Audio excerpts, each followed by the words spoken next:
This is Paul Sewald from the Arizona Diamondbacks, and you're listening to Jim on Base. Welcome back to another episode of the Jim on Base Show. We're here at the Diamondbacks Spring Training Complex with Paul Sewald. And Paul, thanks for coming on. It's good to see you. Glad to be here. I'm glad to be on.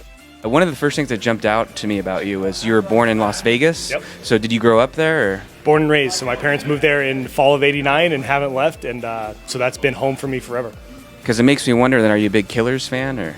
Yeah, I mean, I like the Killers, Panic at the Disco. A couple of them went to my high school, so like a big Panic guy.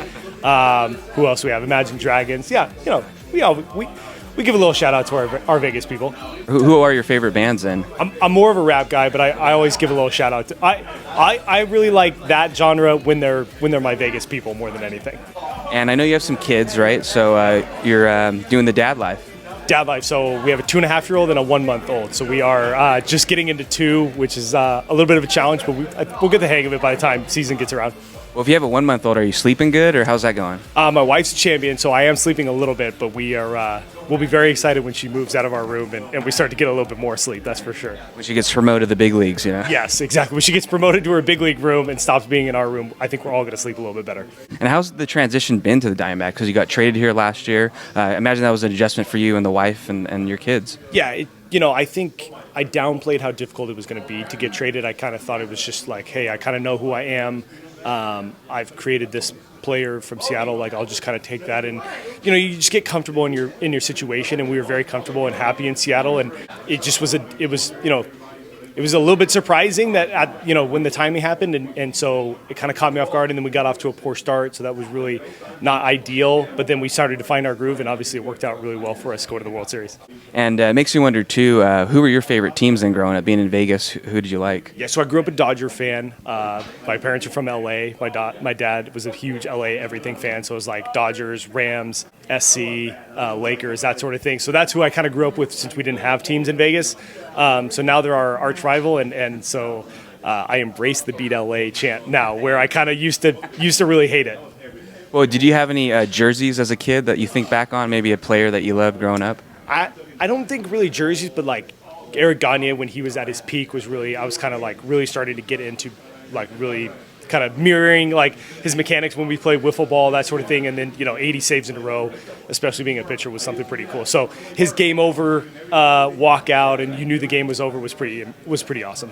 Yeah, he's a good guy, friend of the show, and he was a great interview. Okay, yeah. Great. Yeah, I played golf with him up at Silverleaf once. So so it was kind of a cool like full circle moment where he like knew who I was as a pitcher, and then like I was like, no, I used to be a really big fan of yours. And you might run into him at the Safeway or something in town here. Yeah, you never know. You Phoenix guy.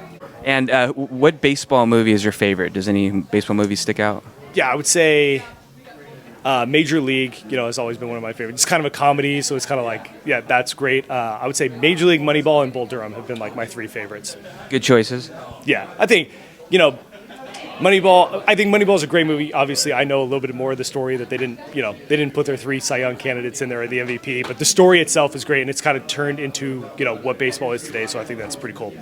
And when it comes to your uniform, wearing your hat, I was curious. I asked Corbin Carroll, do you wear the same hat all year long, or do you like to dirty it up? Are you superstitious with it at all? I usually get like a new hat for the second half of the season, not as a superstition thing. It just is like, hey, it's kind of gross. Like, let's just give me a new hat. And we're lucky in the big leagues. We have lots of uniforms and lots of hats, and they do a good job of cleaning them. So it's not like when you're a kid and you have the same stinky hat for like a year. So it's really not that big of a deal. But I usually get a new hat maybe like halfway through the year. It's kind of like where it starts to feel a little different than I'd like. Well, did you do any fun off-season trips with the family or anything, or? So not really. We were kind of nesting, getting ready for the baby. We had her in January, so a lot of it. I went to Pinehurst, North Carolina, to play golf for a week after the World Series that we had been planning for months and months, almost a year. So it was kind of caught us off guard. That was right after the World Series, but that was my big trip, and then we did a lot of nesting, just kind of embracing getting ready for the new baby. Well, I saw you next door here working out, so I was wondering, is there a workout that you really love or look forward to, and is there anything that you dread? The whole thing. I do that because I know it makes me a better player. Got a little bit older now. That's not my favorite room like it was when I was 25 and 27. So I know that's an important part of my career, but not necessarily the part that I look forward to the most now. And when it comes to your MLB debut, I always like asking guys, what's your call-up story or maybe MLB debut moment? Yeah, so not great. Didn't pitch well. I like to say it was like 30 degrees and windy in New York at Citi Field, so I couldn't feel my hands because it was so cold, but then I couldn't feel my legs because I was so nervous. So didn't go well.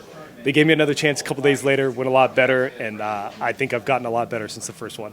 Now, do you keep anything from your career or your debut, like in a room at home, or? I have some stuff. I have a few jerseys that are signed from people, lots of baseballs, kind of guys that I think either are already like on their way to the Hall of Fame or people that I thought maybe like if I got them young enough, they like these guys are maybe some of the best in the league. So I have a pretty good ball collection, a couple of signed jerseys of people who are some of my favorite players growing up. So like Clayton Kershaw, for the longest time, Kersh was the only person I ever had. That's who, like, growing up a Dodger fan, like, he's obviously the GOAT. So that was pretty special. The first time I got to play them and I got him to sign a jersey, that was pretty special. And then I got Miggy last year knowing that he was going to leave. I was like, I kind of need a signed Miggy jersey. And he had a big, long message on it, which is really cool.